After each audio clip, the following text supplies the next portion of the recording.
A blessed day mga kaibigan. Ako po si Tech Shider.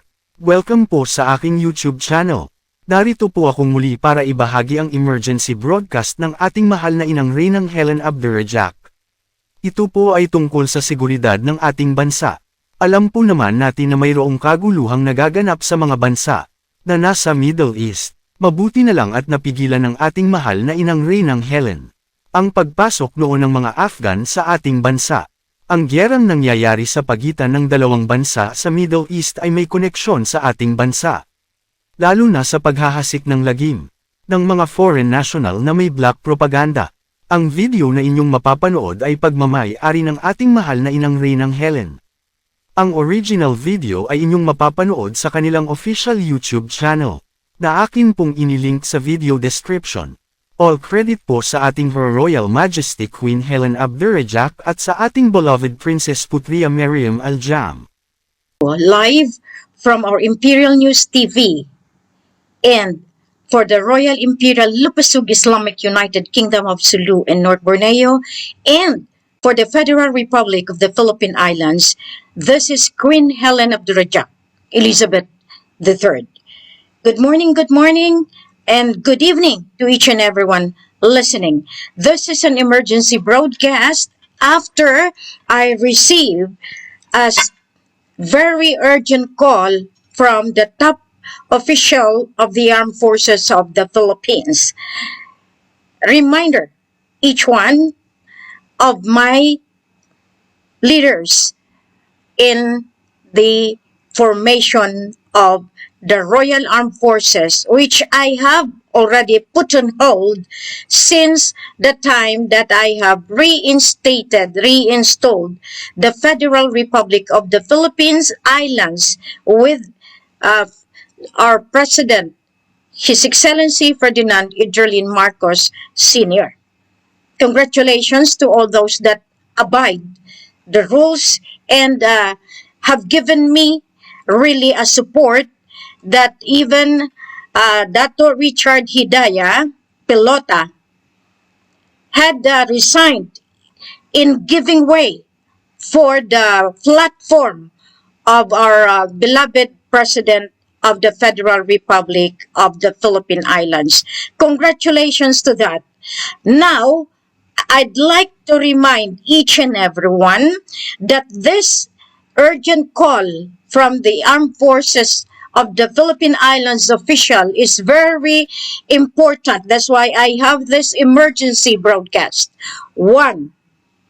All the armed groups that had used my name, used our authority, as I told you, all of this is being recalled when I had my broadcast, when I have stripped off all the political and the military appointments. So all appointments that has been issued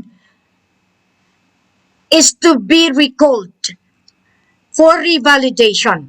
Only that have submitted are the Sultanate of Iloilo, Panay Island, sa Sultan Kayulawan, Sultan Pokan, Sultan Ramil, and Sultan of Sulu and North Borneo, of course, Raja Mamay. They have given me that opportunity to revalidate in the name of the Mafilindo office. So therefore, as I strip off from the time of Prime Minister of the Federal Republic of Philippine Islands, and all of those, what remains is a royal family, Dr. Sharif Abdurajan Muksan, in the Federal Republic of Lupasug prime ministerial job. So all of this had been stripped off. Why? Because of giving way to the government of the Philippine Islands, because we have to follow the rule of law. As I have given the documents of the 476 pages to the government of the Philippines as the caretaker, that all the armed groups shall be rehabilitated, shall be fixed by the royal clan the Raja Sulaiman. That's why the Raja Sulaiman Peacekeeping Group is intact. Is intact. Okay? We are recalling all the appointments and the listed that has been given an appointment of the ranks. We have no records. Mind you, people. The one that given me right now, as I called up, the group of Pangasinan, they have submitted it to our trustee there. And the rest, of course, Sultan Kelly has given me. And now I am asking the Raja Sulaiman peacekeepers in Panay Islands, of whom Sultan Edgar Lopez and Princess Lorena and Princess Teresita are now in the Panay Islands, really putting the program into proper order, because this is the way that it should be. Okay, now, as I said, the official General RA, thank you very much, because this is the way that we should fix and putting everything into proper order until such a time that we have the merging of the Royal Armed Forces of the Philippine Islands and the Federal Republic of Lupasug. Now, to give way in all this, that's why I told you, the PAPO, all the listed members of the PAPO must be submitted to the office of the Mapilindo. The RAF, all of this must be recalled because we need to structuralize. Remember the one who called me, is not an ordinary general. Please adhere to my call. I have been giving you all the leeways in the past. Now, I have not instructed to continue recruitment of the armed forces of the royalty. Please be reminded, okay, after what had happened in the past, because I don't want to be in connection with those that saying that they are with the other groups. I trust you, remember, all of you.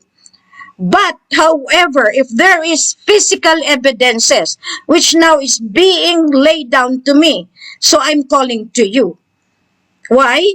Because we are trying to organize the deployment on the eventuality that there will be the aggression from the outside. There is an international threat and there is a national threat because of what had been doing by the previous organizations allied to us. So, remember, 3 months ago, we have the Afghanistan coming in. And we didn't know. There are some already in Mindanao. We have spotted already foreign nationals there, but the government does not tell us. So I am calling all the Royal Armed Forces ID that you have. Please have it validated with the office of the Mapilindo, because the Mapilindo is the one operating side by side with the armed forces of the Philippine Islands Federal Republic. And the Federal Republic of Lupasug, as we know, that all of those that has been with us, they have the list. But I'd like also to get all of those. Commanding-in-Chief, Chief of Staff, Enil Samson, please submit the listing. Immediately. In 48 hours, I must have the list of all the joint forces from the MNLF, MILF, and everything that has joined in the name of peace and order. I don't want to cry because, I had been doing the right thing. I had been doing to serve humanity. And the book in itself showed that this is the one that had been our Bible in putting peace and order, and I have reviewed it. And it is here that you can see that our government of the Philippines must be ashamed of, because the 10 points recommendation is here. And it is by the premise that Queen has already consolidated all the armed groups from Apari down to Holo to the borders of the North Borneo. Now, upon the reports of the intelligence, I am now calling each and every one of you. Report immediately to the office of the Mafilindo, because the royal protocol as given from the royal family international is already with us. So this is one thing that you should see. Okay? So all the elite groups stop operation for now. All the formation, whatever related, please stop the operation while we are fixing for the consolidation of all the records. Remember, the records was not submitted to the office of the Queen. The Queen is the founder of the Raja Sulaiman Peacekeeping Group, Special Security Forces, and that is intact. And this is the one that we are going to use for deployment whenever there is the need for other countries for support. I told you, Queen is very advanced in thinking. Now, good for us, because when I bombarded the president caretaker Bongbong to get away with the Afghanistan, because that was already the plan, to have an internal chaos so that it will erupt. Thanks to the wisdom of the Queen, so we were not able to allow the war to start in our sovereign territory. So they go back to Israel and to Palestine. This is a black propaganda. This is the black operation or the black CIA. Please, stop the war. Nothing can be gained at all. Now you continued with the election, so many killings in Mindanao. I am not anymore part of that. I will blame the government for that.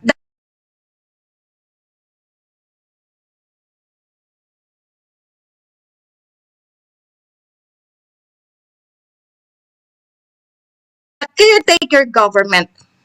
I address this specifically to the armed forces of the Philippine Islands. The Federal Republic of the Philippine Islands has been installed, reinstated, and it is operating. Remember, as always, Queen had been operational since 2009 as the Queen. And I established the Raja Sulaiman Peacekeeping Group in 2010 upon the blood compact signed by all the groups. And that is very important, that you should realize that Queen is operating under the divine mandate. No. We have given you powers and authority. I asked you to revalidate it. All the RCI, revalidate. All the ID of Papo, revalidate. All the ID of the RAP, revalidate. Because this is how. Now, I am being already asked by the armed forces of the Philippine Islands to stop operation by the elite groups and all the RAF for the moment to fix this one, because all the badges of the king, please validate it with the office of the Mafilindo. All of this that has been given to you for your security, for your safety, because there is the program to create and steer war, and I am just protective of each and every one of you. That's why I embraced MNLF, MILF, Abu Sayyaf, all the armed groups, because I don't want you to be the target just to be killed by this black propagandist. This is how Queen moves. Now stop. operation, and in 48 hours, I need the listing of all the members that has been in your leadership. Now, another call, another agenda on the financial movement. My brother, I had been silent.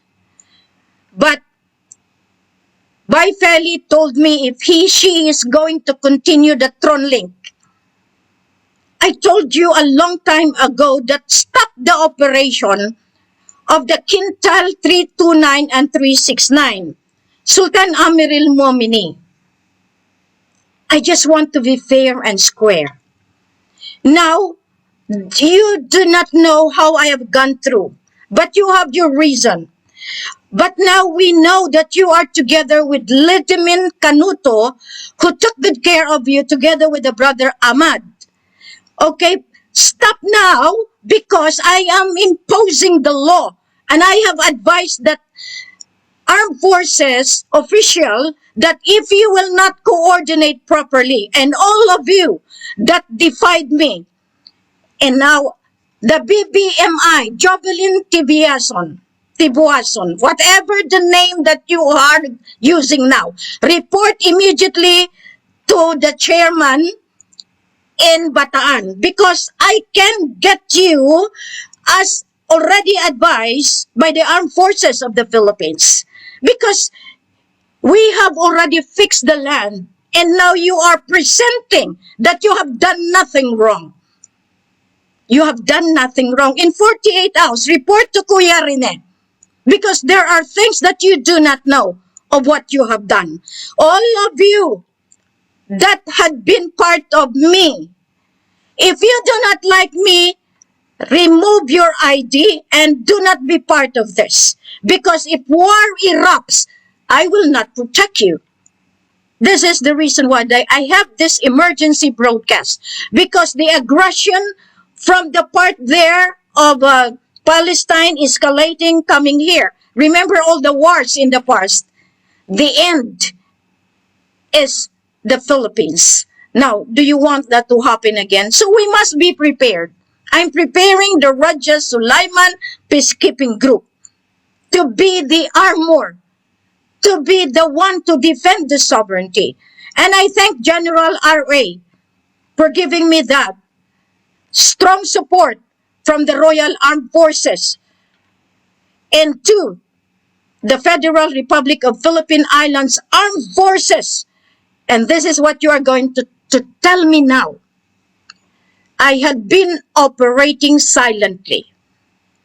But BBMI in 48 hours, I want you to report to Kuya Rene. I'm sorry, but I have really done that. Now, Lady Min Canuto, you have to report immediately to the one that has been looking for you, the Mafilindo. Now, if you do not believe in me, I have made an order, and this is the final order that I'm going to tell you. I am very patient, very humble, but when it comes to the national and international threat, I have to protect the people. So therefore, all the listed names, all the records, submitted immediately to the office of the Mafilindo. That's all I want for now. Because if not, all of those that are presenting will be also taken care by the General R.A., the Protectorate of the Philippine Islands Federal Republic. Queen has been operating in the light of truth. We have the laws. We have so many things to do. Yet you are trying to make me mad because you thought you can proceed. You have all the violation. You have all the violation. All my names attached to it shall be cleansed. And this is the time. Because I had been already informed just this evening that I must broadcast emergency broadcast that all of you must stop. All of those recruiting, I have not given authority to anybody. Please stop. You have to respect. The Queen herself respected as the founder of all these things, giving it back to the Father, to the Federal Republic of the Philippine Islands. And this president is already moving to the entire world. That's why I'm preparing for the defensive movement. We have to protect our sovereignty. We do not want the same mistake in the past, that we were just being led by these people. We thought we are allied to them. No, they are not. They are the traitors to put us all to death. Remember the medical tyranny. If I did not stop and really bombarded the president for ordering another voluminous for your truck, you could have been already in that. So I am advising all the active generals of the Armed Forces of the Philippine Islands, by the command of the Queen Governor General of the Mafilindo, please act now. In 48 hours, anyone could report to NICA, NSA, to the Department of National Defense, CIDG, DILG, or to the main headquarters of the main services of the Armed Forces of the Philippine Islands, the Army, the Navy, the Air Force, the Marines, and the PNP. This is Queen Helen giving you all the mandates that you need. Stop now, because the law shall be given to you. You have pushed me to the wall, but now I am going to get back to you. You are not in authority. You were all caretakers, and you have no right. And SEC is already given the notice that all of you shall be in front of the attorney there for massive violation that is called already multiple massive estafa case. You do not know Queen. Now, that's why I am recalling all of those documents, and if you need to have all this, give it back. Princess Lucia Puljanan in Negros, in Bacolod, so entice or encourage rather all our family to join us one. Now at least you realize who are the one betraying us. The TVM, the Alpha Omega, General RA, arrest them before it is too late. All of those that had been claiming the heritage asset without my consent, arrest them. Because nowhere shall we go. Brother, caretaker of the compound, be strong. I know that this is not the time that we have to cry. But what we have promised with each other, protect one another. I still respect Lolo Pacifico.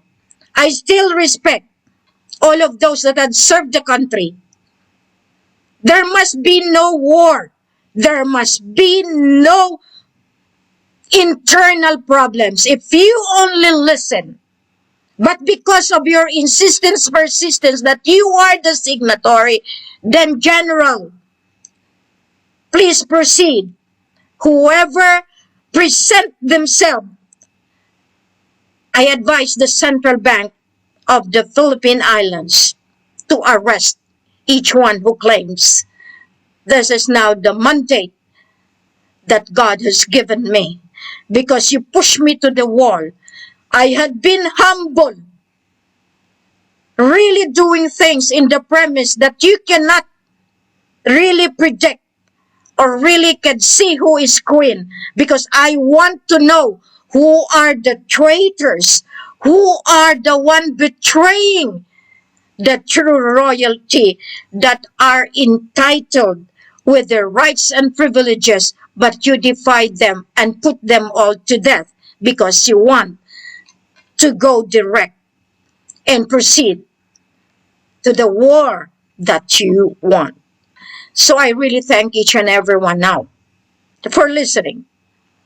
This is an emergency broadcast because after the coordination from Rolly Munding reached Krame and reached the headquarters of the AFP, I have to stop it, Brother Rolly, because you have not followed the order. You should have not put your logo in all of that. So please rectify that. Go and submit to the Mafilindo. Call Dato Puga immediately. Because this is not me. This is coming from the top level already. I told you. Order is order. Let's follow the rules. Let's abide with the rules. Do not be step away. And never make a decision without consulting the one who gave you the authority.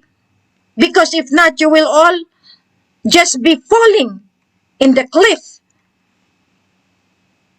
Sultan Pokan Marangit, use the wisdom that God, Allah has given you. There are a lot of things coming up now. There are a lot of people destroying us. Please, I know that this is the time that we have really to be careful, cautious. Because right now the BARM, they have their own agenda. They have their way of distorting the truth. Colonel Rene Matito, thank you very much. Now I want you to work side by side with Mafilindo. We will have to do and fix all of this. I know that there are a lot of people who would like to question why I have sent you. Please have your appointment revalidated so that we will be doing it now in comfort zone. All the Sigma Force, all the guardians, all of the brotherhood come into one, because I know that war will come. This is not mine who speaks. This is the wisdom that God has given me. Research and you will see. World War I start in the West. World War II start in Japan and ended in Philippines. So the target is always one, to take over the oil field.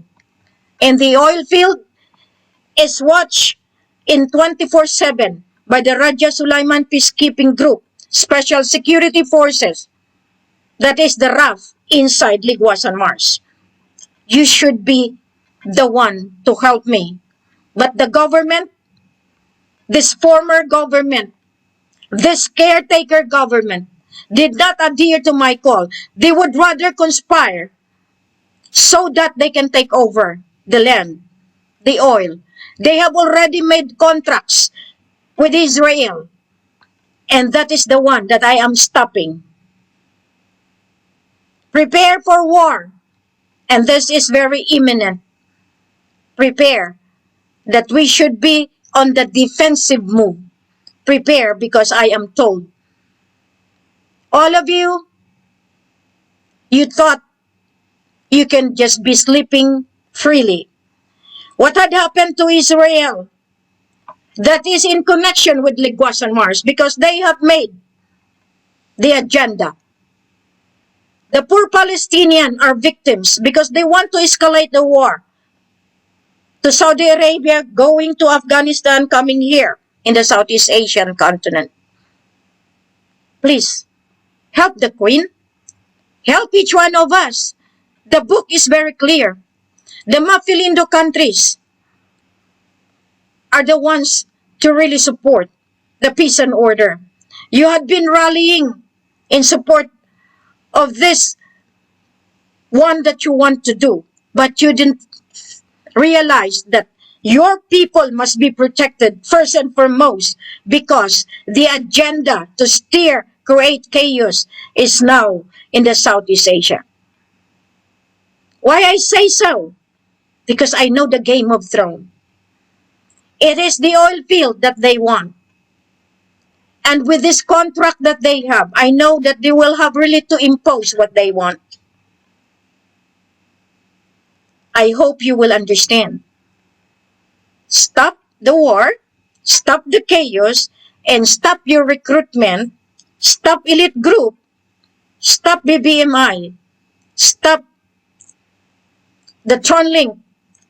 Fairly, I asked you not to go and proceed, but thank you for giving me the information. Because now, we knew right from the start that you had been continuing things without my knowledge. But all of this will be put into proper perspective. General RA, now you have seen and listened, let the generals in all the main services of the armed forces of the Philippine Islands. Philippine Islands is the Federal Republic. Republic of the Philippines, the backbone of it is the federal. Why are you going to the United States in the name of the federal? Why? That is one thing that you should realize this time. You had been operated by the multinationals, but you didn't know that we could be independent in building our own empire. Because we are the source of origin, we are the source of the oil and gas, the deuterium, of all the natural resources in our maritime territories. We have nothing to worry about China. China is our family. You are being pushed because there are establishments below. That is one thing that you should realize. It's not the fishing ground. This is a revelation that would give you the blow. If you listen to me a long time ago, there will be no war at all in Russia, in Ukraine, in Palestine, in Israel. But because of your hard-headedness, you continue on and on. Now I am stopping you. Arrest them if they will not abide the rule of law. As the Queen Governor of the Mafilindo countries, I ask you now, follow the rules. We are fixing the ground. Do not distort. I told each and every one of you, there is a law. There is a law to hammer you. What immunity do you have? What power do you have? That is the question that you should have to see. You had been attacking the Queen's moral. You had been belittling the Queen. Yet you do not know that in just one order, you could be jailed. And this is the moment now. Because they have told me now of what I am going to say, of what I am going to do, because the time has come. The Federal Republic of the Philippine Islands and the Federal Republic of Lupasug, side by side, will defend the sovereignty against the aggression of the international and the national, those that are being the puppets of the cabal, of the conspirators from the office of Malacanang. Thank you very much, and I hope this will give you a blow of your mind. Follow or defy me or go to jail. That is yours, not mine. Nanawagan din ang ating mahal na inang Reynang Helen, na maging alisto sa mga nangyayari sa ating bansa, lalo na ang Armed Forces of the Philippines at Royal Armed Forces para ipagtanggol ang ating bansa laban sa mga nais maghasik ng kaguluhan. At tayong lahat ay dapat sumunod sa rule of law ng ating bansa. Maraming salamat sa inyong pagsubaybay. Please like the video to support at inyo pong i-share sa social media communities. At kindly subscribe kung kayo po ay bago sa aking YouTube channel. God bless.